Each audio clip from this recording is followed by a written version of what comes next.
Ce ne sont que quelques granulés. Oui, on voulait les balayer, mais on a passé toute notre journée à faire des chargements.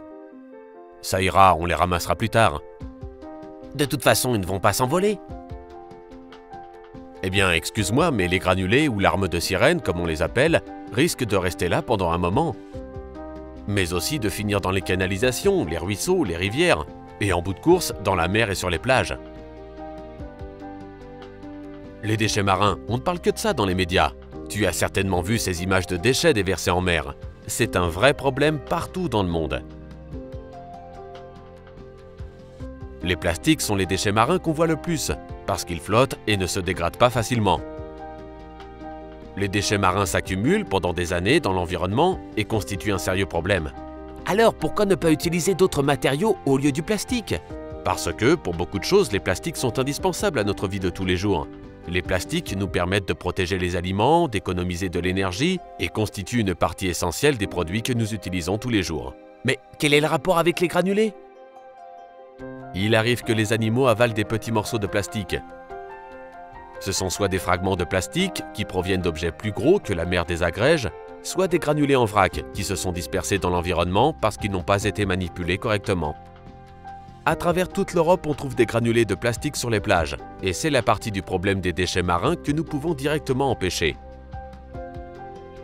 Même si les granulés ne représentent pas un gros volume, 1 kg correspond à 50 000 granulés environ. Ils peuvent couvrir une très grande étendue. Les granulés sont avalés par les animaux marins et bloquent leur tube digestif. Les animaux souffrent alors de dénutrition et meurent de faim. Ces 20 dernières années, les études ont montré que grâce aux procédures mises en place par l'industrie, le volume des granulés perdus a légèrement diminué, tandis que l'utilisation des plastiques a triplé. C'est bien, mais avec le temps, le problème prend de l'ampleur. Nous devons faire plus.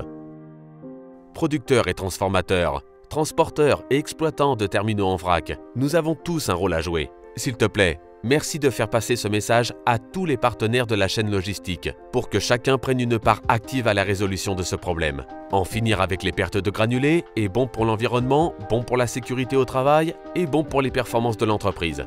En accordant une plus grande priorité et davantage d'attention aux moindres détails, nous pourrons résoudre ce problème. Oui, on peut se dire que ce ne sont que quelques granulés par-ci, une poignée par-là, mais quand on pense aux milliers de manipulations que l'on fait par jour, ça finit par faire beaucoup.